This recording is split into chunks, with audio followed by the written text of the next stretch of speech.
In the quiet hours when the world settles into sleep, when the last light fades from your window, and darkness wraps around you like an old, familiar blanket, there comes a whisper, a gentle stirring in the depths of your heart. Tonight, as you prepare to surrender to rest, we gather in the sacred space of twilight wisdom. Before we begin this gentle journey together, if you find comfort in these calming wisdom stories that blend the ancient teachings with the modern, hearts yearning for peace, feel free to subscribe to this quiet corner of reflection. Give this video a gentle like, and softly share in the comments where in the world you're listening from tonight. Are you beneath the stars of California? Wrapped in the quiet of a London evening? Perhaps the dawn is breaking somewhere as you seek these words of solace. Picture, if you will, a single cherry blossom falling through the still air of a temple garden. It drifts without urgency, without destination, carried by invisible currents that know exactly where it needs to go. This is how we begin tonight, not rushing toward answers, but allowing wisdom to find us as naturally as that petal finds the earth. There is someone who will not leave your thoughts. Their presence lingers in your mind like incense smoke curling in a quiet room, like the echo of temple bells long after the sound has faded. Tonight, we walk together down a moonlit path that has been traveled by countless souls before us.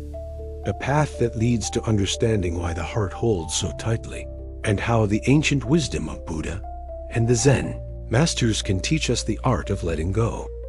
Imagine an old monk walking slowly through a forest of bamboo. His footsteps make no sound on the moss-covered path. He carries nothing but his breath, his awareness, and a gentle smile that suggests he has found something precious in the art of surrender. Tonight, you are that monk, and I am simply the evening breeze that whispers the stories along your way. Let your breathing slow, let your shoulders soften, for we are about to explore the mystery of attachment through the gentle lens of Buddhist wisdom, where every teaching arrives like dawn, gradually, naturally, and filled with light. Asterisk, asterisk. What is the sound of a heart that cannot let go? In the tradition of Zen, there are questions that arrive not seeking answers, but inviting us into deeper listening. Tonight, as you settle into the soft embrace of rest, let us sit with this gentle mystery. Why does one person's memory linger in our consciousness, like morning mist that refuses to lift from the valley? Picture a still pond at sunrise. The surface is so quiet that it perfectly mirrors the sky, the clouds, the surrounding trees. But then, a single stone is cast into the water. Ripples spread outward in perfect circles, disturbing the mirror, creating waves that seem to go on forever.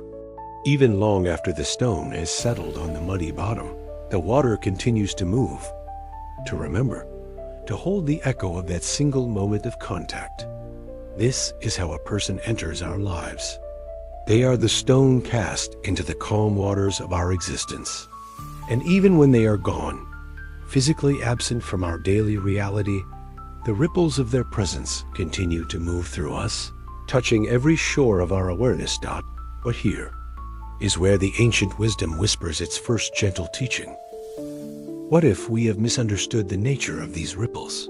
What if we have been trying to stop the water from moving, when the secret lies in understanding that water, by its very nature, always returns to stillness? The Buddha, sitting in meditation beneath the Bodhi tree, once observed the arising and passing of all phenomena. He watched thoughts come and go like clouds across an endless sky. He noticed how pleasure and pain, memory and longing, all followed the same eternal rhythm, arising, abiding, and dissolving back into the vast spaciousness of consciousness.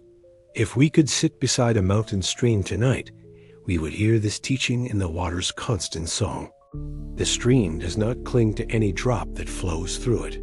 It does not chase after water that has already moved downstream, nor does it resist the new water that continuously arrives.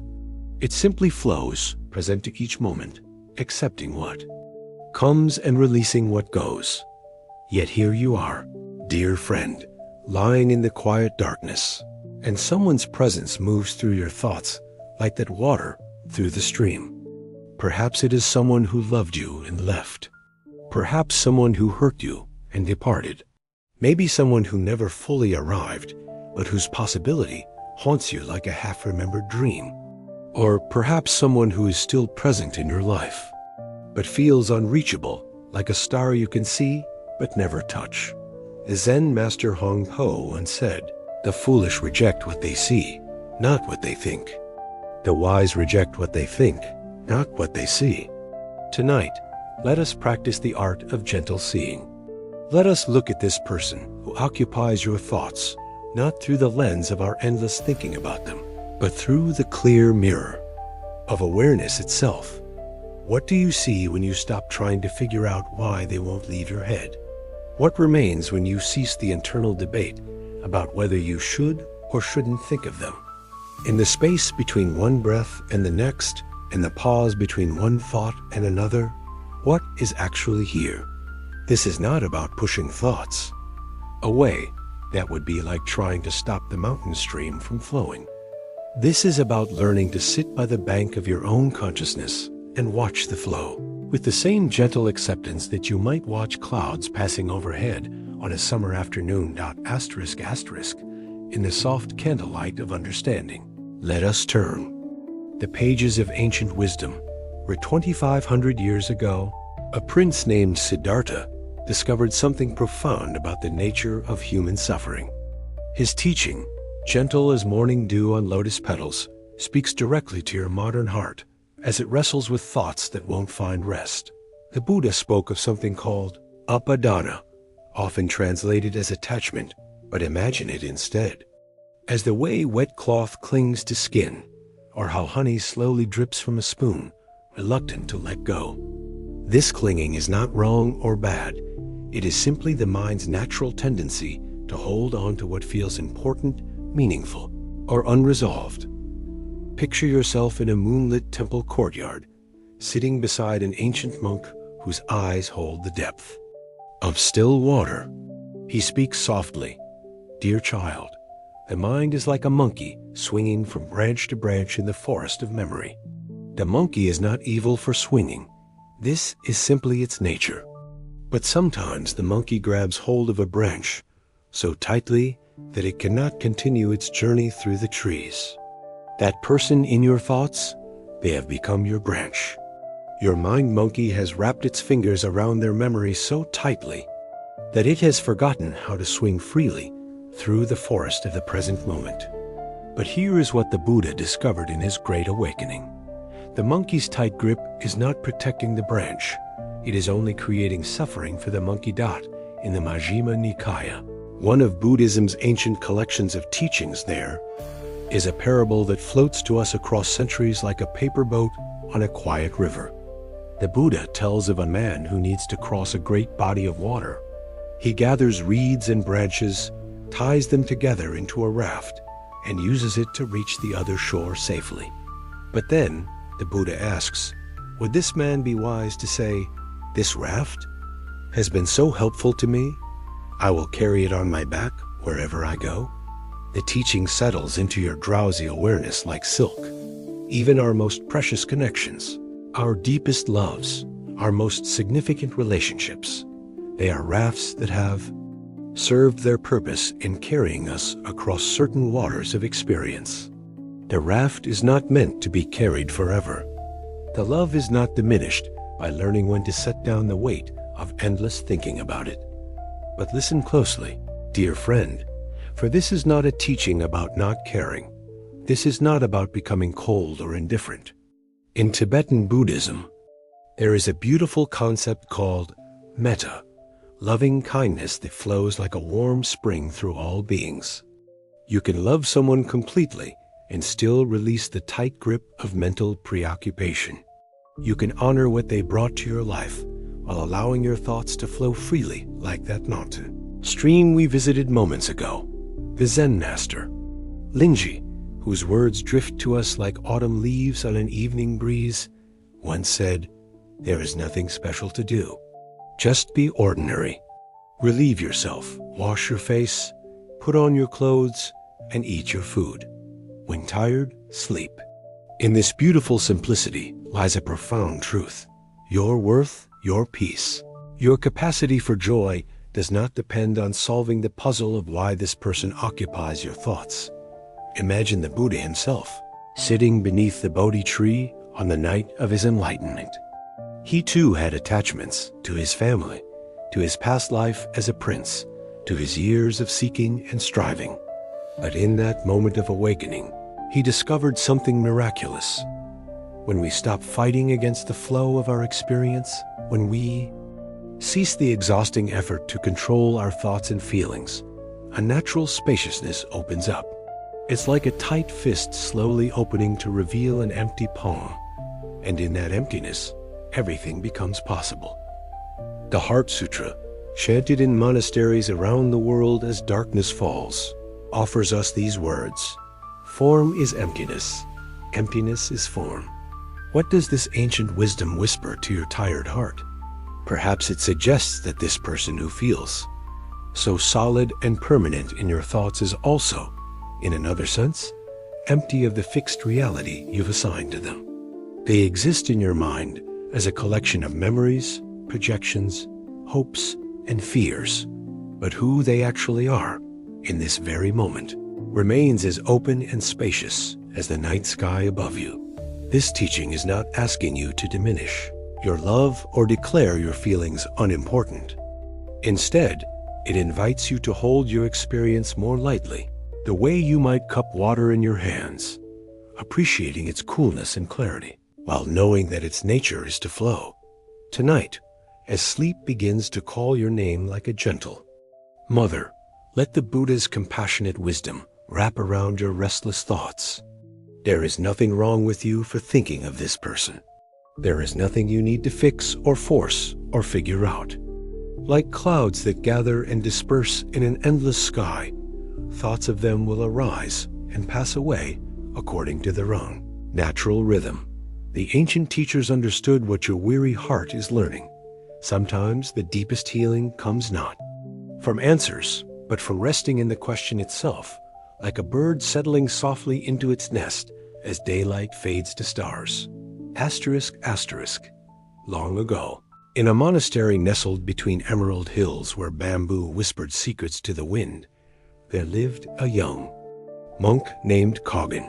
His heart carried a weight that he could not name, a presence that followed him like his own shadow through the morning meditation halls and evening chanting sessions. Years before he had taken his vows, Kogen had known a love that bloomed like cherry blossoms in spring, sudden, breathtaking, and achingly brief. Her name was Yuki, which means snow, and like snow, she had covered his world in pristine beauty before melting away, leaving only the memory of how transformed everything had looked beneath her gentle presence.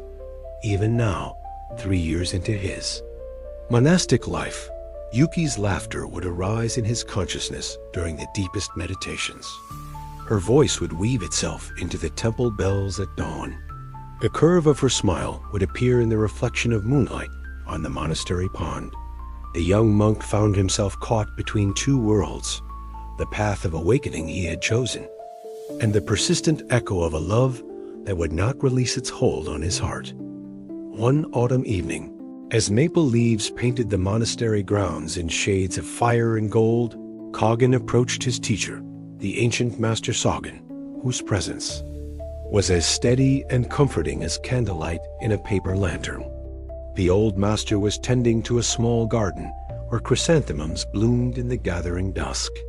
"Honorable teacher," Kogen began, his voice soft with vulnerability, "I have been practicing diligently for 3 years, yet still I am haunted by thoughts of someone from my past life. I sit in meditation, and she appears.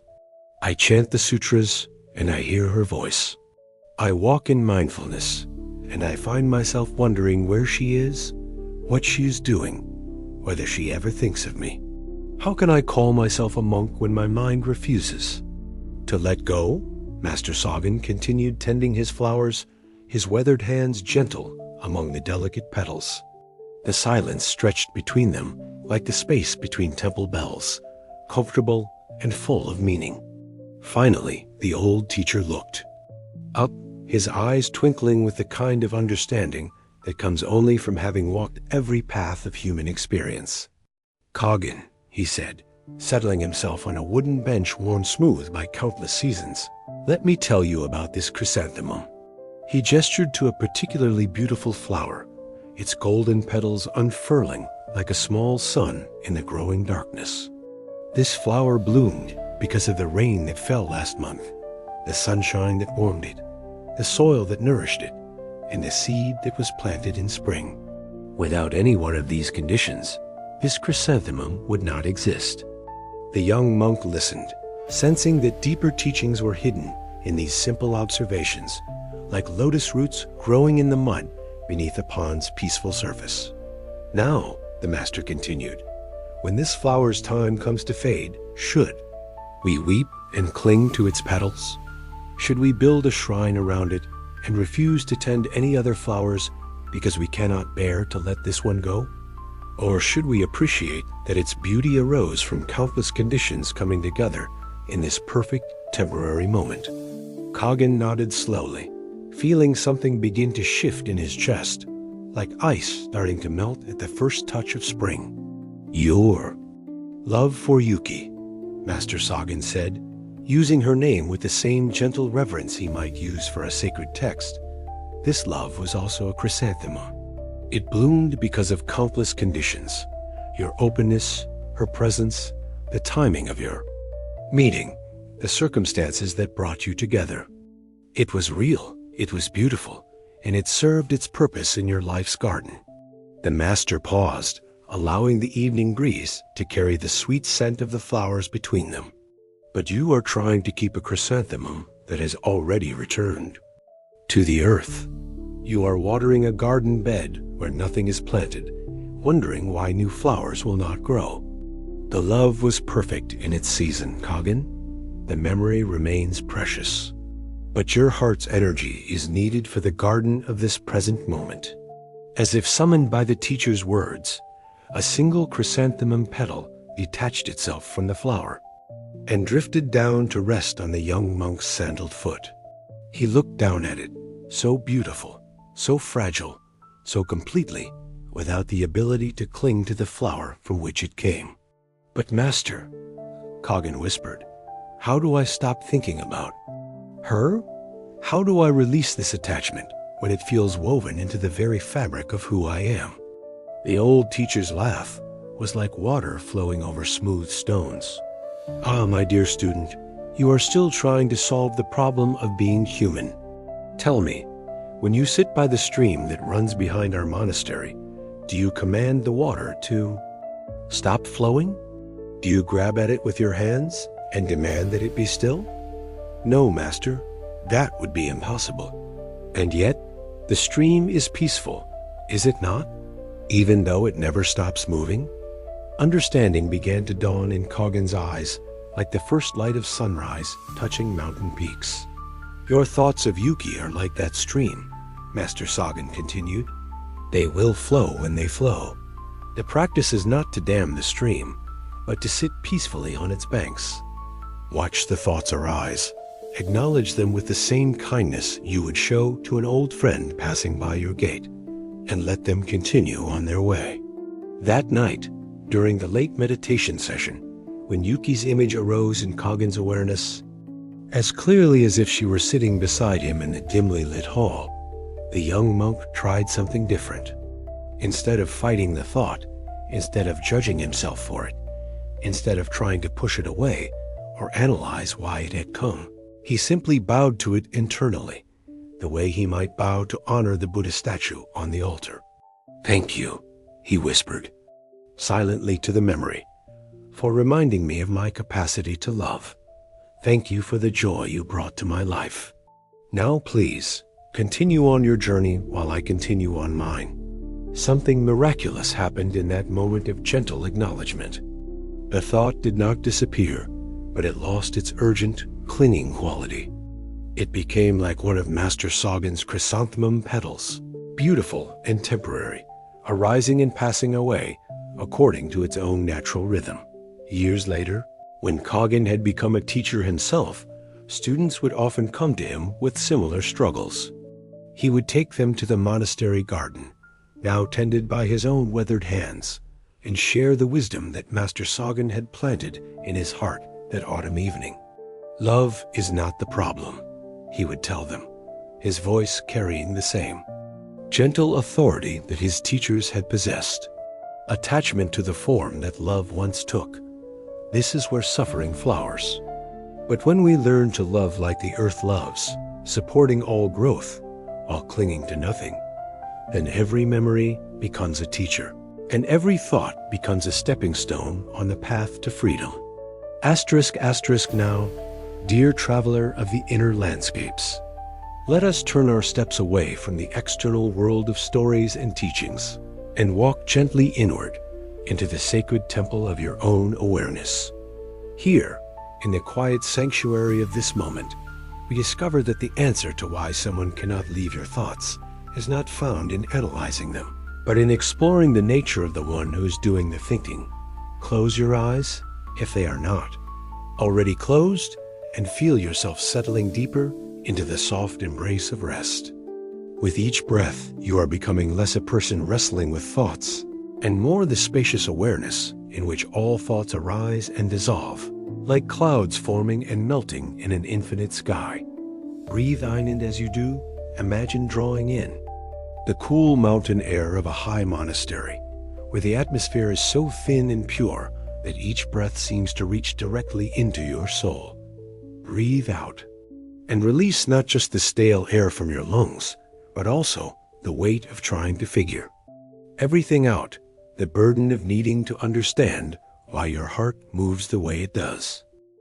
In the Buddhist tradition, there is a practice called vipassana, insight meditation, where we learn to observe the arising and passing of all phenomena without getting caught in their stories. Tonight, let us practice this gentle art of witnessing, not to solve the puzzle of your persistent thoughts, but to discover the one who notices these thoughts appearing. Who is it that observes the memory of this person floating through your consciousness? Who is aware of the emotions that accompany their remembered presence? Who notices the resistance or the longing that these thoughts bring with them? This observer, this awareness itself, remains untouched by whatever appears within it, like the sky remaining clear and spacious, no matter what weather patterns move through it. Imagine yourself now as a figure sitting in deep meditation beside a still lake at midnight. The water is so perfectly calm that it mirrors the stars above with flawless clarity. Occasionally, a night bird might fly across the water's surface, creating gentle ripples that distort the reflection for a moment. But watch, the water always returns to stillness. The stars always reappear in perfect clarity. The lake's essential nature, its capacity to reflect, is never damaged by the temporary disturbances that move across its surface.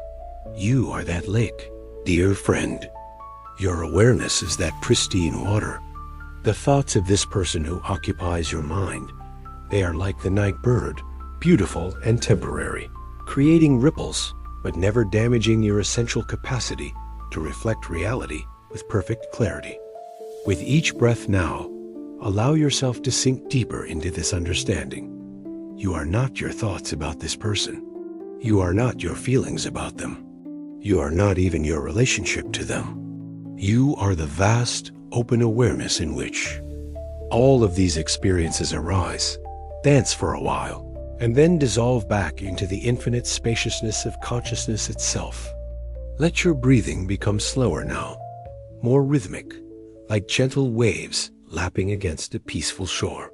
With each exhale, feel yourself releasing the grip of identification with the thoughts that have been troubling you. With each inhale, breathe in the recognition of your own boundless nature, the part of you that has never been touched by any coming or going, any meeting or parting, any attachment or loss. In this space of deep recognition, you might begin to sense something wonderful. The person who has been occupying your thoughts cannot actually leave your head because, in the deepest sense, they were never really there to begin with. Watch you. have been experiencing are mental formations, memories, projections, interpretations, stories, all arising within the theater of your own consciousness. The actual person exists in their own life, their own experience, their own journey. What lives in your mind is your own creation, woven from threads of memory and imagination. This is not meant to diminish the beauty or significance of what you have shared with this person. Rather, it is an invitation to recognize that your capacity to love, to remember, to feel deeply, these qualities belong to you. They are expressions of your own Buddha nature, your own capacity for connection and compassion. When you think of this person with love, you are actually expressing the love that lives within your own heart. When their memory brings you joy, you are experiencing your own joy. When thoughts of them bring sadness, you are encountering your own tender heart's response to impermanence. Breathe into this recognition now, let it settle into your body like warm honey sinking into soft bread. You are not missing them. You are experiencing your own capacity for love. You are not haunted by their memory. You are encountering your own deep appreciation for meaningful connection. You are not stuck thinking about them. You are discovering the richness of your own inner landscape. The Vietnamese Zen master Thich Nhat Hanh, whose words float to us like lotus petals on a gentle current, spoke of interbeing, the understanding that nothing exists independently, that we are all interconnected in ways so profound that the boundaries between self and other begin to dissolve under close examination. When you think of this person, you are not separate from them in some fundamental way.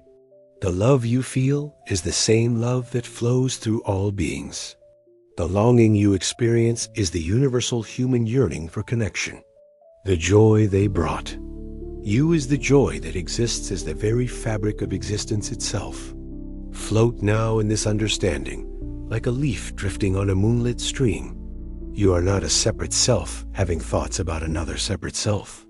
You are consciousness itself, experiencing one of its infinite expressions of love, memory, and connection. In this space, there is no problem to solve, no attachment to break, no thoughts to stop. There is only the peaceful recognition of your own boundless nature, temporarily dreaming itself into the story of human relationship. With each breath, you are becoming more porous, more spacious, more like the sky than like the clouds that move through it. The thoughts of this person can come and go as freely as birds flying across an open field. They cannot disturb your essential peace any more than birds can damage the sky through which they fly. Rest here now, in this recognition of your own infinite nature. Let sleep begin to call to you from this place of deep understanding, where you know yourself not as a person troubled by persistent thoughts, but as the very awareness in which all thoughts arise and dissolve, like stars appearing and disappearing in the vast darkness of space. Asterisk, asterisk, in the quiet moments before sleep claims you completely, let us explore some of the more mysterious teachings that the ancient masters discovered in their deepest contemplations, gentle surprises that might shift how you understand this persistent presence in your thoughts. There is a cone from the Zen tradition that drifts to us like morning mist through a temple garden. What is the sound of one hand clapping? For centuries, students have wrestled with this impossible question, trying to solve it with their logical minds. But tonight, let us approach it like sleepy children approaching a fairy tale, with wonder rather than analysis. The sound of one hand clapping is the sound of your heart loving without needing anything in return. It is the echo of connection. That continues even when the other person is no longer present to complete the exchange. When you think of this person who occupies your thoughts, you are hearing the sound of one hand clapping, your own capacity for love expressing itself even in solitude. But here is where the teaching becomes beautifully strange. In Tibetan Buddhism, there is an understanding that what we call emptiness is not actually empty at all. It is pregnant with infinite possibility, like the moment of perfect silence between one musical note and the next, where any sound could potentially arise. The person in your thoughts exists in this pregnant emptiness, not as a fixed entity, but as pure potential for connection, understanding, and love. The great Master Nagaruna, whose insights pierce through the veils of ordinary perception, like moonlight through morning fog, taught about something called dependent origination, the idea that nothing exists independently, that everything arises in relationship to everything else.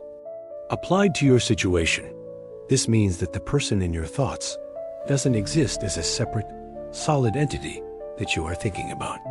Instead, they exist as part of an intricate web of conditions that includes your own consciousness.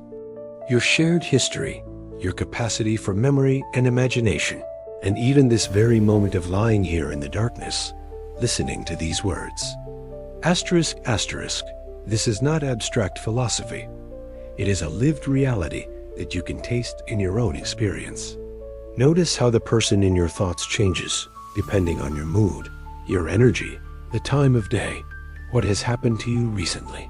Sometimes, they appear in your awareness as loving and warm, sometimes as distant or hurtful, sometimes as a source of joy, sometimes as a cause of sadness. Which version is the real one? The Zen masters would smile at this question, knowing that all versions are real, and none of them are fixed or permanent. Here is another gentle surprise from the treasure house of ancient wisdom. In the Dzogchen, tradition of Tibetan Buddhism, teachers speak of the nature of mind as being like space itself, clear, empty, and unobstructed, yet aware and luminous. Within this space, thoughts, emotions, and memories arise like clouds in the sky or waves on the ocean. But here is the secret that might change everything. The clouds are not separate from the sky, and the waves are not separate from the ocean. They are temporary expressions of the same fundamental nature. This means that your thoughts of this person are not foreign invaders disrupting your peace. They are expressions of your own mind's natural luminosity, your consciousness playing with different forms and experiences. Just as an ocean might take the form of gentle waves, towering tsunamis, or perfect stillness, your awareness takes the form of memories, emotions, longings, and dreams. None of these forms are problems to be solved. They are simply consciousness knowing itself in different ways. The Sufi poet Rumi, whose heart words dance across centuries like candle flames in a gentle breeze, once wrote about the beloved appearing in countless forms throughout our lives. Sometimes the beloved comes as a person, sometimes as a sunset, sometimes as the taste of fresh water when we are thirsty, sometimes as the feeling of coming home after a long journey. What if this person who will not leave your thoughts is simply one form that the universal beloved has taken in your life? What if their persistent presence in your awareness is actually your soul recognizing something sacred, even if your mind cannot understand what that something is? This perspective transforms everything. Instead of being someone who cannot let go, you become someone who has been graced with a profound spiritual experience. Instead of being stuck or attached, you are being invited into a deeper understanding of love's mysterious ways. Instead of needing to figure out why they won't leave your thoughts, you can rest in the knowledge that some connections transcend ordinary explanation and exist in the realm of the heart's deeper wisdom. There is an old Buddhist story about a master who was asked, "What is the Buddha?" He replied simply, 3 pounds of flax. This seemingly nonsensical answer points to a profound truth. The sacred is not separate from the ordinary. The Buddha nature is not found only in meditation halls and mountain retreats. It is present in every mundane moment, every daily experience, every thought and feeling that arises in consciousness. Your persistent thoughts of this person are also 3 pounds of flax, ordinary mental activity that is simultaneously a gateway to understanding the nature of love, attachment, memory, and consciousness itself. They are both completely human and completely sacred, both perfectly normal and mysteriously significant. As sleep begins to weave its gentle spell around your awareness, Let these hidden truths settle into your heart like seeds planted in fertile soil. You do not need to understand them with your logical mind. You do not need to analyze or apply them.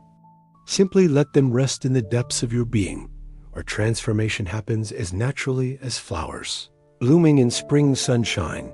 That the person who occupies your thoughts is both real and empty, both present and absent, both a source of suffering and a teacher of love. They are a koan written in the language of your own heart, inviting you not to solve them, but to rest more deeply in the mystery of being human, being conscious, being a temporary expression of the infinite love that moves the stars and stirs the deepest chambers of the heart. Asterisk, asterisk. In the soft borderland between waking and sleeping, where thoughts become as fluid as water and as ephemeral as morning mist, let us drift together into the heart of an ancient question that has called to seekers for thousands of years. What is the true nature of suffering, and how does it transform into peace? Picture yourself floating on a gentle river at twilight, the sky above painted in soft purples and golds. The water carries you effortlessly downstream, and you notice that sometimes the current takes you through narrow passages where rocks on either side create turbulence and noise. Other times, the river opens into wide, calm pools where the water is so still it mirrors the emerging stars perfectly. You are the same water, flowing through different landscapes of experience, sometimes turbulent, sometimes peaceful, but always essentially the same river moving toward the vast ocean of being. The Buddha, in his infinite compassion, taught that suffering arises from what he called tanha, often translated as craving or thirst, but imagine it instead as the river trying to flow backward, fighting against its own natural current. When we long for someone who is not here, when we replay conversations that ended long ago, when we wish circumstances were different than they are, we are like water attempting to defy gravity, creating eddies and whirlpools that trap us in endless circles of discontent. But here in this dreamy space between thoughts, let us consider a different possibility. What if your persistent thoughts of this person are not suffering at all, but rather love in its purest form, unencumbered by the need for reciprocation or resolution? What if what you have been calling attachment is actually your heart's natural response to having been touched by beauty, by connection, by the mysterious recognition that occurs when two souls glimpse each other across the vast expanse of existence? In the depths of Zen practice, there is a teaching that arrives like dawn, breaking over mountains. Suffering and peace are not opposites, but rather different faces of the same reality. The turbulent water and the still water are both water. The stormy sky and the clear sky are both sky. Your longing for this person and your potential peace with their absence are both expressions of your capacity to love deeply.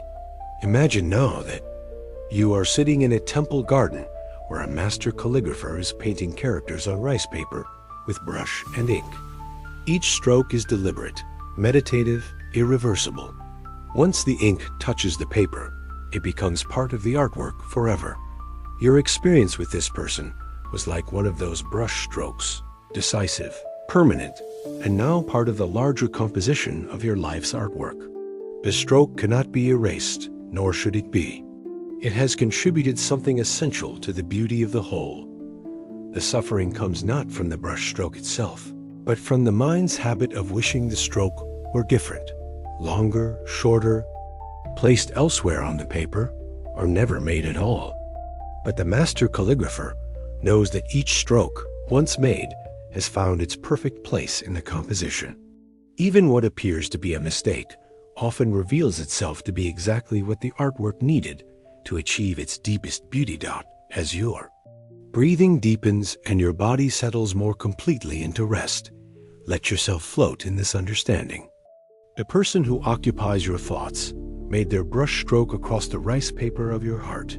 That stroke is now part of you forever, not as a wound that needs healing, but as part of the masterpiece that your life is becoming. The beauty of their contribution to your existence does not depend on whether they remain present to admire the artwork. The ink has already dried. The stroke has already added its unique beauty to the composition, not in this perspective. Peace is not the absence of thoughts about them, but the deep recognition that these thoughts are part of love's mysterious artistry in your life. Just as a river does not struggle against the rocks that create its most beautiful waterfalls, you need not struggle against the thoughts that create the most poignant music in your heart. The great teacher, Ajahn Chah, whose wisdom flows to us like honey from ancient combs, once said, "You are like a man who keeps chickens in his house, but does not want chicken droppings. You want the eggs, you want the chickens, but you don't want the droppings. But they all go together. You can't have one without the other. Your love for this person and your thoughts about them are like chickens and droppings. They come together as a complete package. You cannot keep the beauty of having loved them while completely eliminating the thoughts and memories that naturally accompany such depth of feeling. But just as a wise farmer learns to composting chicken droppings to fertilize beautiful gardens, you can learn to transform the difficult aspects of missing someone into rich soil for growing compassion, wisdom, and a deeper understanding of love's many forms. In the soft darkness behind your closing eyelids, imagine yourself as an ancient tree whose roots go deep into the earth and whose branches reach high into star-filled sky. This person's presence in your life was like rain that fell on your leaves, nourishing you, helping you grow, contributing to your strength and beauty. Even though the rain has stopped falling, the nourishment has already become part of your wood, your bark, your capacity to provide shade and shelter for others. The tree does not suffer because yesterday's rain is not today's rain. It simply continues growing, carrying the gifts of all the weather it has experienced into its ever-expanding existence. This is how you can hold the persistent thoughts, not as evidence that you are stuck or broken, but as proof that you are like that ancient tree, still growing, still being nourished by all the love you have ever received, even when that love is no longer falling like fresh rain. The thoughts are the tree's way of remembering the seasons that made it strong, the weather that carved its unique shape, the storms and sunshine that taught it how to bend without breaking. Peace, then, is not the elimination of these memories, but the deep knowing that you are the tree, not the weather. You are the awareness that has been touched by love, not the temporary forms that love has taken. You are the canvas that has been painted on, not any single brush stroke. You are the river that has flowed through many landscapes, not any particular bend or pool or waterfall. Rest now in this understanding, letting it seep into your bones like warm sunlight, like sweet music, like the gentlest blessing whispered by all the ancestors who have ever known the bittersweet beauty of loving and letting go, of remembering and releasing, of carrying someone's gift forward while allowing them the freedom to journey wherever their own river needs to flow.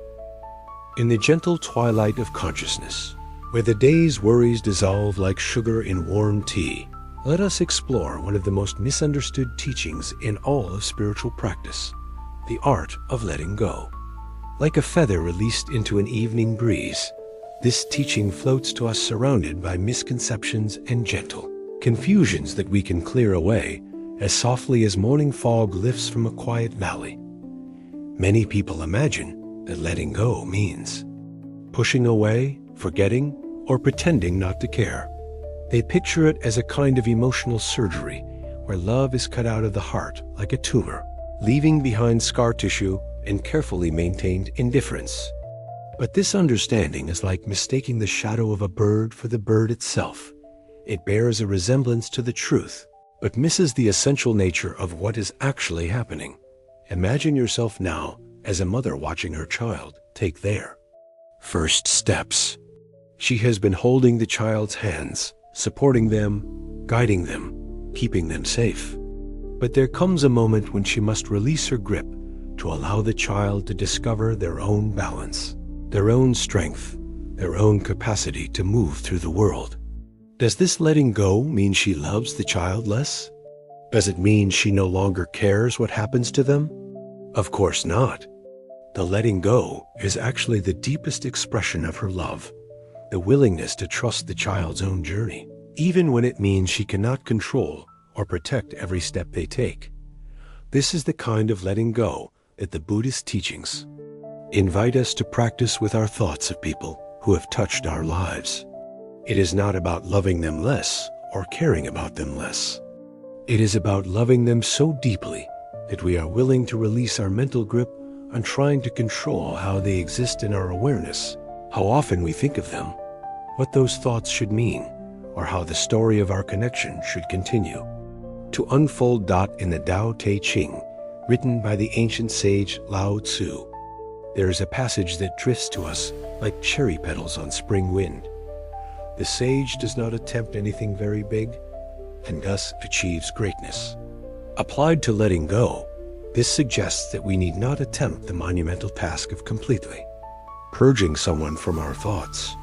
Instead, we can practice the small, gentle art of releasing our struggle with the thoughts when they arise. Picture a monk sitting beside a mountain stream, watching leaves float by on the current. Some leaves are beautiful, bright autumn colors that catch the light and create moments of natural art. Some leaves are brown and withered, less pleasing to look at. But the monk does not reach into the water to grab the beautiful leaves and hold on to them, nor does he try to push away the brown ones. He simply sits, watching the endless flow, appreciating each leaf for the brief moment it is visible, then allowing it to continue on its journey. Downstream, your thoughts of this person are like those leaves floating on the stream of consciousness.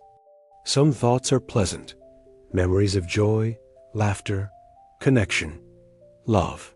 Some thoughts are more difficult, moments of sadness, regret, longing, or confusion. The practice of letting go is not about controlling which leaves appear in your stream, but about learning to sit peacefully on the bank, watching the flow without grasping at what you want to keep or pushing away what you'd rather not see. But here is where the teaching becomes even more subtle and beautiful. True letting go often looks nothing like what we expect. Sometimes it appears as deep acceptance of not being able to let go. Sometimes it manifests as surrendering the very effort to surrender. It can arrive disguised as finally admitting that, yes, you do think about this person. Yes, you do miss them. Yes, you do love them. And yes, that's perfectly okay. There is a Zen story about a student who approached his master in great distress. "Teacher," he said, "I have been practicing meditation for years, but I still have many thoughts during my sitting practice. I still get angry. I still feel desire. I still worry about the future. When will I finally become enlightened and be free from all these mental disturbances?" The master looked at him with great compassion and replied, "My dear student, enlightenment is not the absence of thoughts and feelings. It is the absence of the struggle against thoughts and feelings." This teaching illuminates the path of letting go like moonlight on water. You need not become someone who never thinks of this person. You need not achieve a state where their memory no longer moves you. You need only to release the struggle against your own natural responses to having been touched by love. In this relaxation of inner conflict, something magical happens. The thoughts, no longer fought against, begin to move more freely through your awareness. Like water that has been dammed up and finally allowed to flow, they find their natural rhythm and pace. Sometimes there will be many thoughts, sometimes few. Sometimes they will bring joy, sometimes sadness, sometimes a bittersweet mixture of both. But without the overlay of resistance, without the additional suffering of believing that these thoughts are wrong or problematic, they become simply part of the natural weather of your inner landscape. The Vietnamese Zen master, Thich Nhat Hanh, offers us this beautiful image. Imagine your thoughts and emotions as clouds in the sky of your awareness. Clouds are not permanent. They form, transform, and dissolve according to natural laws. Some clouds bring rain, some bring shade, some create beautiful sunsets, some block the sun temporarily. But the sky itself remains unaffected by whatever weather patterns move through it. The sky doesn't try to hold on to beautiful clouds or push away storm clouds. It simply provides the open space in which all weather can occur. You are that sky. Dear friend, your thoughts of this person are weather patterns moving through the vast openness of your being. Letting go is not about controlling the weather, but about remembering that you are the sky, infinite, spacious, and unharmed by whatever. Temporary formations arise within your boundless nature dot as sleep continues to call your name like a gentle lover. Rest in this understanding. Let your breathing become as natural and effortless as those clouds drifting across the night sky of your consciousness. There is nothing you need to let go of tonight, except perhaps the idea that you should be different than you are, feel different than you feel, or love different than you love. In the deepest teachings of Buddhism, letting go and holding on are revealed to be concepts that dissolve in the face of reality's true nature. What remains is simply this: the natural movement of love through awareness, like wind through trees, like light through crystal, like music through the silence that gives it meaning and beauty. Asterisk, asterisk, in the hushed cathedral of night, where silence holds space for the deepest truths to emerge like stars becoming visible in the darkening sky, we arrive at perhaps the most mysterious question of all. What does it mean to awaken? What does true freedom look like when it blooms in the garden of a human heart? The word Buddha itself means the awakened one. Yet in the soft borderland where you now rest, between sleeping and waking, we discover that awakening is not what most people imagine it to be. It is not a dramatic moment of enlightenment, where all problems disappear like morning mist, where persistent thoughts cease to arise, where the heart becomes invulnerable to the tender ache of loving and missing someone. Instead, picture awakening as learning to sleep peacefully in the middle of a thunderstorm. The thunder still rolls, the rain still falls, the lightning still illuminates the sky in brilliant flashes. But you have discovered something extraordinary. You are not the storm. You are not even someone taking shelter from the storm. You are the awareness in which storms and calm weather alike appear and dissolve, as natural and temporary as breathing in and breathing out. Your thoughts of this person, who occupies your mind, they are part of the weather of being human. True freedom is not the cessation of this weather, but the deep recognition that you are the sky in which all weather occurs. You are the vast, open awareness that remains perfectly at peace, whether thoughts arise or don't arise, whether emotions come or go, whether this person is present in your life or absent from it. Imagine walking through a moonlit forest where ancient trees stand like silent sentinels, their roots going down deep into the earth and their branches reaching up toward the stars. Each tree has weathered countless storms, seasons of drought and seasons of abundance, times of spring flowering and autumn releasing. Yet they stand with a kind of peaceful dignity that comes from being rooted in something deeper than changing conditions. This is what awakening looks like in the realm of relationships and persistent thoughts, becoming like those ancient trees, rooted so deeply in your own true nature that you can weather any emotional climate with grace. The person in your thoughts becomes like weather moving through your awareness, sometimes gentle spring rain that nourishes your capacity for love, sometimes fierce winter winds that test your strength, sometimes golden autumn sunlight that illuminates the beauty of what you have shared. But here is where the teaching becomes beautifully paradoxical. True freedom includes the freedom to be unfree. Awakening encompasses the full spectrum of human experience, including the experience of feeling attached, of missing someone, of having thoughts that persist despite your best efforts to release them. A truly free person is someone who can experience attachment without being attached to not being attached. They can feel the pull of longing without needing the longing to be different than it. Is taught in the Dzogchen tradition of Tibetan Buddhism. Masters speak of Rigpa, pure awareness that is like space itself, accommodating everything without being changed by anything. Within this space, thoughts and emotions arise like clouds in an infinite sky. But here is the secret that transforms everything. Clouds don't disturb the sky, they ornament it. They give it texture, beauty, variety, and interest. Without clouds, the sky would be an empty blue void. With them, it becomes a canvas for ever-changing art. Your persistent thoughts of this person are like those clouds in the sky of Rigpa. They don't disturb your true nature, they ornament it. They give texture and depth to your capacity for love. They demonstrate the richness of your inner landscape, the sophistication of your emotional artistry, the profound beauty of a heart that has been opened by genuine connection. Awakening, then, is not about having fewer thoughts or different thoughts. It is about recognizing that thoughts are temporary visitors in the guest house of awareness. Some visitors are welcome, some less so, but all are greeted with the same spacious hospitality. The awakened heart is like an infinitely gracious host who can welcome any guest without being overwhelmed by their presence or devastated by their departure. Picture the Buddha himself sitting beneath the Bodhi tree on the night of his great awakening.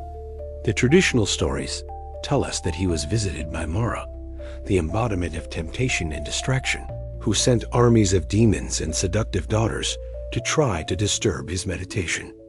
But the Buddha's response was not to fight these visions or try to make them go away. Instead, he simply touched the earth with his right hand, a gesture of groundedness, of coming home to what is most real and stable within his own being. This is the gesture you can make with your own persistent thoughts, not fighting them, not trying to banish them, but simply touching the earth of your own deeper knowing. Remembering that you are not the temporary visitor. You are the awareness that hosts all visitors. You are not the passing weather. You are the sky that contains all weather. You are not the thoughts about this person. You are the vast consciousness, in which these thoughts appear and dissolve like waves on an infinite ocean dot in Zen Buddhism. There is a beautiful practice called shikantaza, which translates roughly as just sitting. It is the art of sitting in meditation without agenda, without trying to achieve any particular state or eliminate any particular experience. It is simply being present to whatever arises, like sitting peacefully by a river and watching whatever floats by on the current. True freedom in relationship to your persistent thoughts is a kind of emotional shikantaza, just being present to whatever arises in your heart and mind without the overlay of judgment, resistance, or the need to fix anything. When thoughts of this person arise, you can practice just being present to them the way you might be present to the sound of rain on your roof or the feeling of soft sheets against your skin. They are simply part of the texture of this moment's experience. This doesn't mean being passive or resigned. It means being so deeply rooted in your own unshakable nature that you can afford to let your surface experience be as fluid and changeable as it naturally is. Like an ancient oak tree that can dance in the strongest wind because its roots go so deep. You can allow your thoughts and emotions to move freely because you are anchored in something that cannot be disturbed. As your breathing deepens and your body settles more completely into the embrace of approaching sleep, let this understanding permeate your being like warm honey soaking into fresh bread. You are already free. You have always been free. The person in your thoughts is not a chain that binds you. They are a reminder of your infinite capacity to love, to connect, to be moved by beauty, and touched by the mystery of human relationship. Awakening is not about becoming someone different than who you are. It is about recognizing who you have always been beneath the temporary costumes of thought and emotion that you wear like an actor, playing various roles on the stage of experience.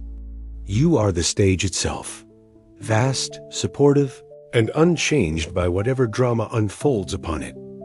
Rest now in this freedom that has always been your birthright. This awakeness that exists even in the depths of sleep. This love that flows through you like an underground river, nourishing everything it touches without needing anything in return. Asterisk, asterisk, in the profound quiet that settles around you like snow falling on a monastery garden, we arrive at the heart of all spiritual teaching, the secret that the mystics of every tradition have discovered in their deepest contemplations. Beneath all the movement of thought and emotion, beneath all the coming and going of people and experiences, there exists a stillness so complete and perfect that it serves as the foundation for everything that exists. This stillness is not the absence of movement, just as silence is not the absence of sound. Rather, it is the pregnant emptiness from which all movement arises and to which all movement returns. Like waves that rise from the ocean and dissolve back into the ocean, never for a moment becoming separate from the vast body of water that gives them birth. Your thoughts of this person who will not leave your head, they too arise from this primordial stillness and return to it, like birds that appear against the backdrop of an infinite sky and then disappear beyond the horizon. The sky remains unchanged by their passage. The stillness remains perfect and complete regardless of what temporary forms of mental activity dance across its surface. Imagine yourself now as a figure sitting in meditation in the deepest part of an ancient cave where no sound from the outside world can penetrate. Here, in this womb-like silence, you begin to hear something extraordinary, the sound of your own being. Not the sound of your heartbeat or your breathing, but the sound of existence itself, a kind of cosmic hum that underlies all manifest reality, like the continuous note that a master musician sustains beneath an improvised melody. This is the stillness that the Buddha pointed to when he spoke of nirvana, not as a place to arrive at after years of spiritual practice, but as the ever-present peace that exists right here, right now, in the depths of your own awareness. It is the stillness that Jesus referenced when he said, "Be still and know that I am God." The recognition that beneath all the turbulence of human experience lies an unshakable peace that is your true identity. In the Advaita Vedanta tradition of India, this stillness is called satsang, literally association with truth. But the truth is not something external that you associate with. The truth is the stillness that you are, the awareness that hosts all experience without being changed by any experience. When you rest in this stillness, you discover that it is not separate from you. You are it, and it is you. This stillness is why the person in your thoughts cannot ultimately disturb your peace. Thoughts are like bubbles rising to the surface of a deep, still pond. They create temporary disturbance at the surface level, but the depths remain perfectly calm and undisturbed. You are those depths. You are the stillness that exists beneath all the surface activity of thinking and feeling and remembering. But stillness, in the deepest spiritual sense, is not static or lifeless. It is pregnant with infinite creative potential, like the moment of perfect silence between musical notes where any sound could potentially arise. It is the darkness of rich soil from which all flowers grow. It is the emptiness of space that allows all forms to exist and move and dance in their intricate patterns of relationship. When you touch this stillness within yourself, and you are touching it right now, in this very moment, as your body relaxes and your breathing deepens, you discover something miraculous. The person you've been thinking about exists within this same infinite stillness. They are not separate from the peace that you are discovering. They are another wave on the same ocean, another bird in the same sky, another temporary form dancing in the same eternal emptiness. This recognition dissolves the sense of separation that creates so much suffering in relationships. There is no you here thinking about them there. There is only consciousness knowing itself in different forms, like an actor playing multiple roles in the same play. The love you feel for this person is the stillness recognizing itself. The longing you experience is emptiness calling to emptiness. The joy and sorrow that their memory brings are all movements within the same vast, peaceful awareness. In the Taoist tradition, this understanding is captured in the symbol of the yin-yang, where apparent opposites are revealed to be complementary, aspects of a deeper unity. Your thoughts and the stillness beneath them are like this, not in conflict with each other, but dancing together in perfect harmony. The stillness gives space for thoughts to arise, and thoughts give texture and richness to the stillness. Neither could exist without the other. As you sink deeper into the approaching embrace of sleep, imagine yourself dissolving into this fundamental stillness, like a sugar cube dissolving in warm water. You don't disappear. You become more yourself than you have ever been. You become the sweetness that permeates everything, the peace that underlies all temporary experiences of turbulence or disturbance. From this place of deep stillness, you can hold the persistent thoughts of this person, like a mother holding a restless child, with infinite patience, understanding, and love. The child's restlessness doesn't disturb the mother's essential peace. If anything, it calls forth an even deeper expression of her nurturing presence. Your thoughts, however persistent or intense they may be, cannot disturb the stillness that you are. They can only call forth a deeper recognition of your infinite capacity to embrace all of life's experiences with grace. This is why stillness is the deepest truth, because it is the one reality that remains constant through all change, the one peace that is not dependent on circumstances, the one love that needs nothing from outside itself to be complete. You are this stillness. You have always been this stillness. The person in your thoughts is dancing in this stillness. The very fact that you can be aware of your thoughts means you are the stillness in which thoughts appear. Rest now in this deepest truth, letting it hold you more securely than any embrace, more tenderly than any lullaby, more completely than any love that depends on form or condition or outcome. You are the stillness in which all stories arise and resolve. You are the peace that surpasses understanding. You are the love that moves the sun and the stars, temporarily dreaming itself into the beautiful complexity of human experience, but never for a moment losing touch with its own infinite, unchanging, perfectly still nature. Asterisk, asterisk. In this gentle hour when the world grows quiet and your soul prepares for the journey into sleep's mysterious realm, let us wander together through the sacred landscape of nature's deepest teachings. Here, in the communion between your resting heart and the eternal rhythms of earth and sky, we discover that your persistent thoughts of this beloved person are part of a much larger symphony, one conducted by the same invisible hand that guides rivers to the sea and sets stars dancing in their celestial patterns. Imagine, if you will, that you are standing beside a great river in the soft light of evening.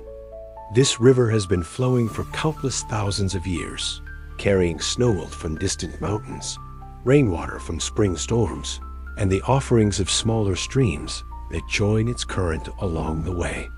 It has witnessed civilizations rise and fall along its banks, has reflected the faces of lovers meeting and parting, has carried away tears of sorrow and tears of joy with equal impartial grace. This river knows something about persistence that speaks directly to your situation. It does not choose what to carry and what to leave behind. Pine needles and flower petals, fallen leaves and smooth stones, all become part of its flow. The river does not attach meaning to what passes through it, nor does it struggle against the natural accumulation of sediment and debris. It simply continues flowing, allowing everything to be exactly as it is, while maintaining its fundamental nature as water moving toward the vast ocean of being. Your consciousness is like this ancient river, dear friend. The thoughts of this person flow through it, like all the countless things that have passed through that river's current. Sometimes these thoughts are like beautiful flower petals, memories of joy, laughter, connection, and love that bring color and fragrance to the waters of your awareness. Sometimes they are like fallen branches, memories that feel heavier, more difficult to carry, that create eddies and temporary obstacles in the flow. But just as the river never stops being water, regardless of what it carries, you never stop being the vast, flowing awareness that can accommodate any thought, any emotion, any memory without being fundamentally changed by it. The river doesn't become less pure because it carries fallen leaves. Your essential nature doesn't become less peaceful because it carries persistent thoughts of someone you love. Now let your inner gaze lift from the river to the star-scattered sky above, where points of light pierce the velvet darkness like diamonds, scattered on midnight silk. Each star is a sun, burning with the same essential fire, yet appearing from your earthbound perspective as tiny, gentle lights that inspire poetry and navigation, romance and contemplation.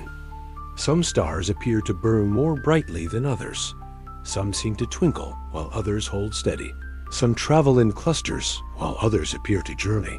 Alone across the vast expanse of space. The person who occupies your thoughts is like one of these stars in the constellation of your life's experience. They may burn more brightly in your awareness than other people, may seem to twinkle with special significance, may appear to be traveling a solitary path across the landscape of your memory. But like the stars in the actual sky, their apparent brightness and movement are partly a matter of perspective, partly a matter of your position relative to them, and partly a matter of the atmospheric conditions in your own inner sky. The ancient navigators used stars to find their way across unmarked oceans, trusting that these distant points of light would guide them safely home. Perhaps this person's persistent presence in your thoughts is serving a similar function, not as a destination to reach, but as a reference point that helps you navigate the vast ocean of your own capacity for love. Their memory may be showing you something important about your own heart's geography, helping you understand the direction of your deepest longings and highest aspirations. Between the earth where the river flows and the sky where the stars dance, moonlight falls like a bridge of silver connecting all the worlds. Moonlight is one of nature's most mysterious phenomena, light that is not its own light, but rather the sun's radiance reflected and transformed, made gentle and dreamlike, capable of illuminating the darkness without destroying its essential softness. Your love for this person may be like moonlight, not the direct, blazing intensity of the sun's love, but rather a reflected radiance that has been transformed by the unique surface of your heart into something softer, more mysterious, more conducive to the kind of quiet contemplation that happens in the gentle hours before dawn. The moon doesn't apologize for not being the sun. It doesn't struggle to burn with its own fire. It simply receives the light that comes to it and offers it back to the world in a form that can comfort insomniacs, inspire lovers, and guide night travelers on their journeys. Perhaps your persistent thoughts are like moonlight reflecting off the surface of a mountain lake, beautiful, peaceful, worthy of appreciation, but not requiring you to understand their source or control their patterns. Sometimes the moon is full and the lake becomes a mirror of brilliant silver. Sometimes the moon is new and the lake rests in gentle darkness. Sometimes clouds pass across the moon and the lake's surface becomes a shifting pattern of light and shadow. All of these conditions are equally natural, equally beautiful, equally worthy of your patient observation. And now, in your imagination, let the mountains themselves come into focus, those ancient guardians that have stood witness to countless generations of human joy and sorrow, those silent teachers whose very presence speaks of permanence, stability, and the patient endurance that comes from being rooted in something deeper than changing weather patterns. Mountains know about persistence in a way that speaks directly to your heart situation. They persist not through effort or struggle, but through the simple fact of their being. They don't work at being mountains. They simply are mountains. And this beingness is so complete and natural that they can weather any storm, endure any season, support any ecosystem that wants to make its home on their slopes. The love that lives in your heart for this person has something of the mountain's quality. It persists not because you're trying to make it persist, not because you're clinging to it or feeding it with obsessive thoughts, but because love, once truly established, becomes part of the fundamental geography of your inner landscape. Like a mountain, it doesn't require maintenance or justification. It simply is. And like a mountain, your love can support many different kinds of weather. Sometimes the weather of your emotional climate brings gentle spring rain that nourishes new growth in the valleys of your heart. Sometimes it brings fierce winter storms that test your capacity to remain stable and grounded. Sometimes it brings the brilliant sunshine of joy and gratitude. Sometimes it brings the mist and fog of confusion or uncertainty. But the mountain remains the mountain through all of these weather patterns. Your love remains love through all the different thoughts and feelings that arise in relationship to this person. The mountain doesn't take the weather personally. It doesn't interpret sunny days as evidence that it's a good mountain and stormy days as evidence that it needs to change. It simply provides the stable foundation that allows all weather to be exactly what it is. As sleep begins to claim you now, like a gentle tide rising on a moonlit shore, let yourself rest in the understanding that you are simultaneously the river, the star, the moonlight, and the mountain. You are the flowing consciousness that carries all experiences with grace. You are the bright point of awareness that provides navigation for other souls who may be lost in their own dark seas. You are the reflected light that transforms harsh realities into gentle illumination. You are the stable presence that remains unchanged by any weather that moves through your experience. The person in your thoughts is part of this same natural landscape, part of the same cosmic dance between earth and sky, water and light, movement and stillness that has been unfolding since the beginning of time and will continue long after your individual story has dissolved back into the mystery from which it arose. There is nothing to solve here, nothing to fix or change or improve. There is only the invitation to rest more deeply in your own natural state, as vast as sky, as flowing as water, as bright as starlight, as stable as mountains, as gentle as moonlight on a quiet lake where all the elements of existence meet. In perfect, wordless harmony, asterisk, asterisk in the soft temple of this moment, where your breathing has become as regular as monastery bells, marking the passage of time, let us explore the mysterious nature of memory itself, that strange faculty of consciousness that allows the past to live again in the present, that turns what once was into what somehow still is, that makes the absent person as real as the pillow beneath your head and the blanket that covers your body. Memory, the mystics tell us, is not simply a storage system where experiences are filed away, like books in a library. Rather, it is a living, breathing aspect of consciousness itself, a kind of eternal present where all of time exists simultaneously, where the child you once were still plays in sunlit gardens, where every person you have ever loved continues to move through the landscape of your being like figures in a sacred dance that never truly ends. The Buddhist teachings speak of something called alaya vijnana, often translated as the storehouse consciousness. But imagine it instead as a vast ocean of awareness, where every wave that has ever arisen continues to exist in some eternal, invisible form. When you think of this person who will not leave your head, you are not remembering them in the ordinary sense. You are touching this timeless dimension where your connection with them exists as a living reality, as present and immediate as your own heartbeat. Picture yourself now sitting in a meditation hall where the walls are lined with mirrors, not ordinary mirrors that reflect physical appearance, but magical mirrors that reflect the soul's experience. In one mirror, you see yourself at the moment you first met this person. The excitement, the recognition, the mysterious sense of having found something precious shimmers in the reflected image, like heat waves rising from summer pavement dot in another.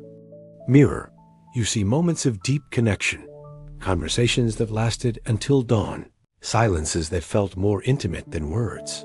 Glances across crowded rooms, they created bubbles of private understanding in the midst of public spaces. These moments exist not as memories of things that happened, but as eternal realities that are happening now, always happening, in the timeless dimension where love transcends the ordinary boundaries of past and present dot in yet another mirror. You might see moments of difficulty, misunderstandings, disappointments, the slow or sudden realization that your paths were diverging in ways that felt beyond anyone's control. But even these challenging reflections are not separate from the love that connects you. They are part of the same seamless fabric, like shadows that give depth and definition to a painting, like minor keys that make the major keys more poignant and beautiful when they return. The ancient Vedantic seers of India understood something profound about the nature of consciousness that speaks directly to your situation. They taught that all of existence is like a dream occurring in the mind of the divine, not a meaningless fantasy, but a sacred dream where every character, every relationship, every joy and sorrow serves the purpose of consciousness coming to know itself more completely. From this perspective, the person who occupies your thoughts is not separate from you in any ultimate sense. They are another face of your own deeper self, exploring itself through the experience of relationship, connection, and even separation. When you think of them, you are not thinking of someone external to yourself. You are contemplating one of the forms that your own infinite nature has taken in order to experience love, growth, learning, and the bittersweet beauty of human connection. This is why their presence in your awareness feels so persistent, so naturally arising, so impossible to dismiss through willpower or logic. They are not foreign thoughts invading your mental space. They are expressions of your own consciousness, as natural and inevitable as your reflection appearing. When you look into still water dot, but here is where the teaching becomes especially gentle and liberating. If this person is a reflection of your own deeper nature, then loving them is a form of loving yourself. Missing them is a form of longing for your own completeness. Thinking about them is a form of meditation, a natural turning of awareness toward the aspects of existence that have touched you most deeply and opened your heart most completely. In the Sufi tradition, there is a beautiful understanding that the beloved appears in many forms throughout our lives, but is always ultimately the same eternal beloved wearing different masks, speaking through different voices, touching us through different hands. The person in your thoughts may be one of these masks, a form through which the universal beloved has chosen to make itself known to your heart. This recognition transforms the entire experience of persistent thoughts.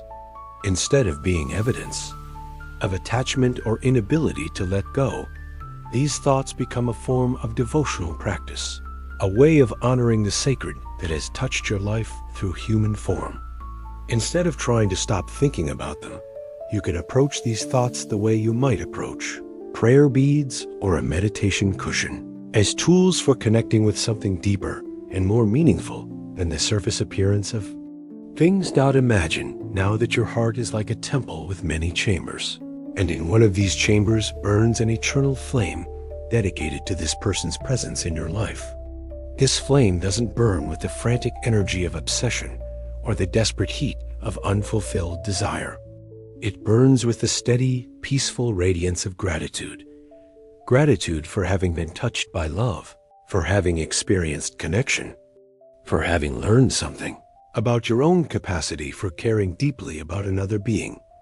This flame doesn't require fuel from external sources. It doesn't depend on whether this person thinks about you in return, whether they are happy or sad. whether your relationship with them takes any particular form in the future. Like the eternal flames that burn in sacred places around the world. It burns simply because it burns, because some connections are so fundamental to the fabric of existence that they exist beyond the ordinary rules of time and space and circumstance. As your consciousness continues to soften and expand in preparation for sleep's embrace, let yourself rest in this understanding. You are not someone with a problem that needs solving. You are not someone who is stuck or unable to move forward. You are someone who has been graced with a profound experience of love's eternal nature, and your persistent thoughts are simply the way this grace continues to express itself in your life. The meditation hall of your awareness is vast enough to accommodate any thought, any feeling, any memory that arises.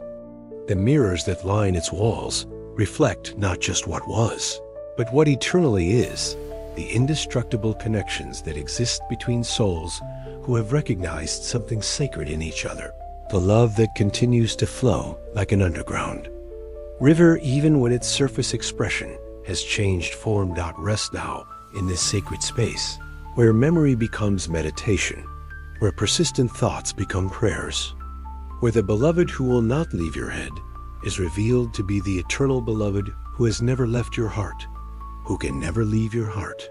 Because in the deepest truth of things, there is no separation between the lover and the beloved, between the one who remembers and the one who is remembered, between the dreamer and the dream. Asterisk, asterisk. And so, dear traveler of the inner pathways, we arrive at the gentle shore where our journey together finds its natural resting place, like a boat that has carried us across unknown waters, finally touching the sand of a peaceful harbor. The night is deep now, and your breathing has found the rhythm of approaching sleep, that sacred rhythm that connects you to the breath of the universe itself, to the eternal tide of giving and receiving that moves through all of existence. Tonight, we have walked together through landscapes both ancient and eternal, through temple gardens where cherry blossoms drift on evening breezes, beside mountain streams that carry away all that is ready to be released, under star-filled skies that remind us of our place in the vast web of being. We have sat with wise teachers whose words float to us across centuries like incense smoke, carrying the fragrance of understanding earned through lifetimes of patient observation and gentle surrender. And in all of these places, through all of these teachings, one truth has emerged like dawn breaking over distant mountains. The person who will not leave your head is not a problem to be solved, but a mystery to be lived. They are not evidence of your inability to let go, but proof of your profound capacity to love. They are not a disturbance in the peace of your awareness, but one of the many beautiful forms through which love makes itself known in a human life. The Buddhist wisdom we have explored together tonight, from the simple recognition that thoughts arise and pass away like clouds in an endless sky, to the deeper understanding that consciousness itself is the unchanging awareness in which all experiences appear and dissolve. This wisdom does not ask you to become someone different than you are. It does not demand that you stop loving, stop remembering, or stop feeling the tender ache of connection that transcends physical presence. Instead, it offers you the most precious gift imaginable, the recognition of your own boundless nature. You are not a small, separate self trapped inside your thoughts about someone else. You are the vast, open awareness in which all thoughts appear, as natural and temporary as weather patterns moving through an infinite sky. You are not the wave obsessing about another wave. You are the ocean itself, experiencing one of its countless forms of movement and expression. In the gentle teachings of Zen, we discovered that enlightenment is not the absence of thoughts and feelings, but the absence of struggle against thoughts and feelings. Tonight, as you prepare to surrender to sleep's embrace, you can practice this enlightened way of being with your persistent thoughts.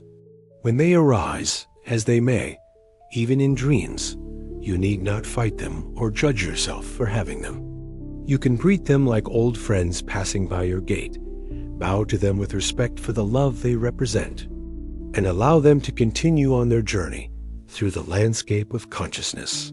The stories we shared of young monk Kogen learning from Master Sogen about the chrysanthemum's natural cycle of blooming and fading, of the Buddha touching the earth beneath the Bodhi tree as a gesture of unshakable grounding. These stories live now in your own heart's library of wisdom.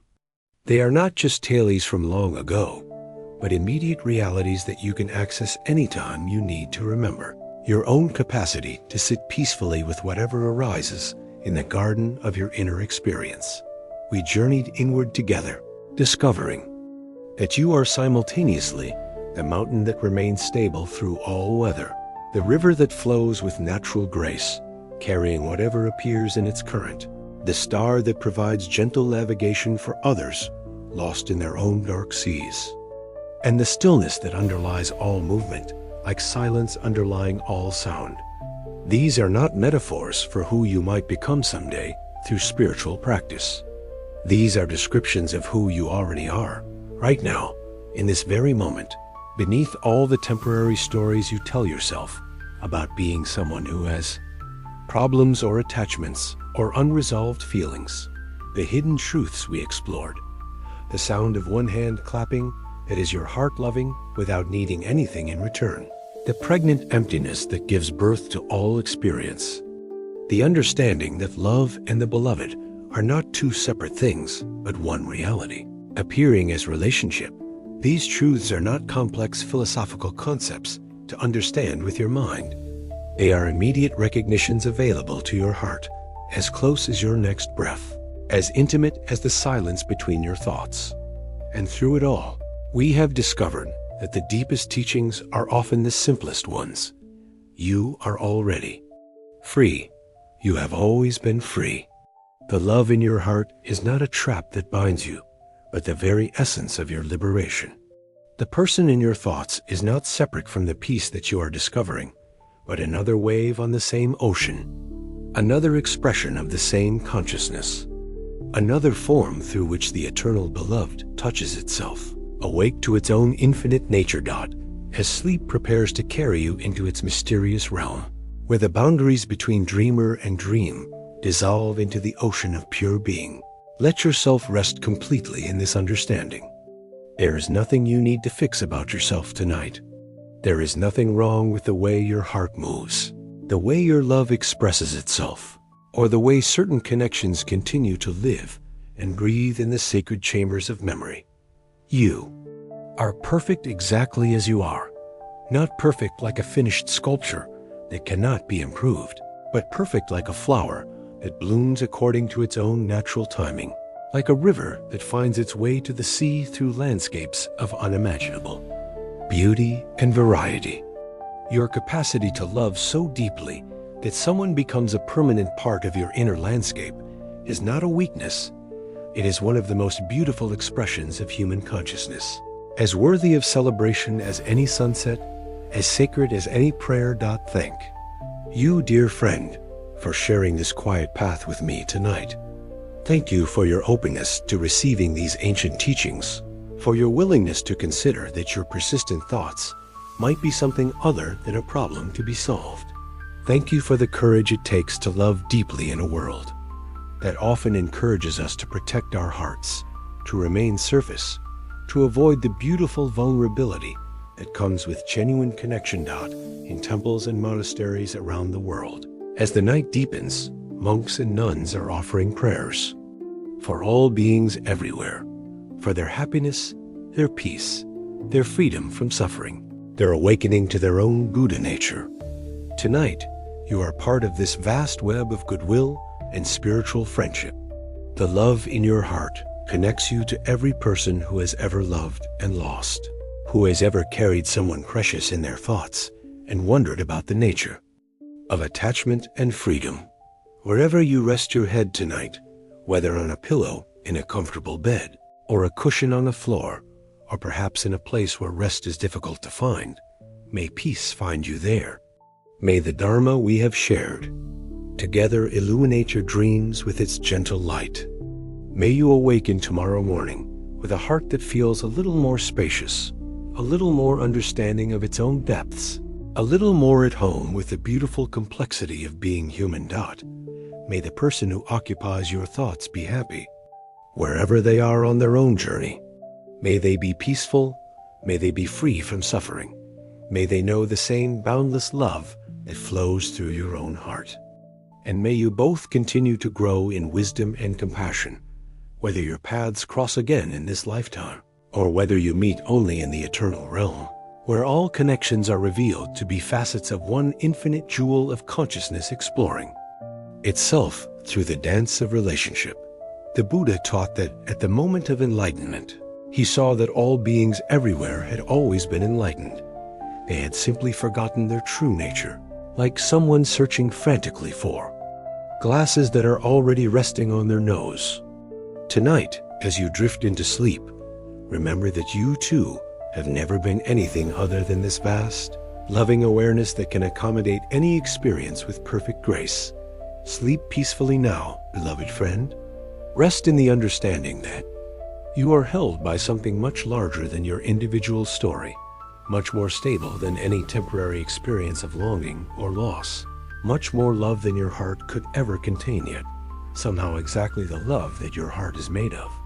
You are the beloved, dreaming of relationship with the beloved, temporarily forgetting that there is no separation between lover and beloved, between the one who thinks and the one who is thought of, between the consciousness that rests and the love that never sleeps.